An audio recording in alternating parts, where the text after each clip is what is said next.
Irjen Verdi Sambo dan Barada Richard Eliezer atau Baradae sempat menggunakan pemeran pengganti dalam rekonstruksi pembunuhan Brigadir Yosua Huta Barat. Proses rekonstruksi kasus Brigadir J digelar pada Selasa 30 Agustus kemarin. Rekonstruksi digelar di rumah dinas Verdi Sambo di Komplek Polri Duren 3 dan rumah pribadi yang berada di Jalan Saguling, Jakarta Selatan. Verdi Sambo disebut menolak konfrontir dengan tersangka lain di sejumlah adegan dalam rekonstruksi tersebut. Dirtipidum Mabes Polri Brigjen Pol Andirian Jayadi mengatakan tersangka boleh menolak konfrontir. Lantas, apa alasan Verdi Sambo dan Baradae memakai pemeran pengganti? Maksud kami penolakan konfrontir menjadi solusi jika terdapat dua pendapat yang berbeda dari dua tersangka dalam satu adegan. Dalam rekonstruksi kasus Brigadir J, ada tersangka yang menolak dilakukan konfrontir.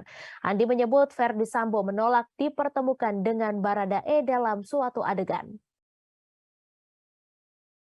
Brigjen Andirian menyampaikan Verdi Sambo dan istrinya yakni Putri Chandrawati menolak memeragakan rekonstruksi dengan Baradae.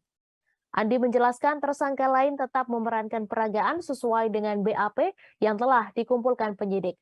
Para pengganti ini untuk mengakomodir keterangan Verdi Sambo saat berada di lokasi sebelum Brigadir J dibunuh. Sementara itu, satu di antara adegan yang menunjukkan adanya pemeran pengganti, yakni saat pertemuan para tersangka di lantai 3 rumah pribadi Verdi Sambo. Saat itu Baradae meminta diganti oleh pemeran pengganti. Menurut Andi, Baradae meminta pengganti karena menolak mengikuti keterangan dari Verdi Sambo. Diketahui 5 tersangka dihadirkan saat proses rekonstruksi kasus kematian Brigadir J ini. Kelima tersangka itu yakni Verdi Sambo, Barada Richard Eliezer atau Baradae, Bribka RR, Kuat Ma'ruf, dan Putri Chandrawati.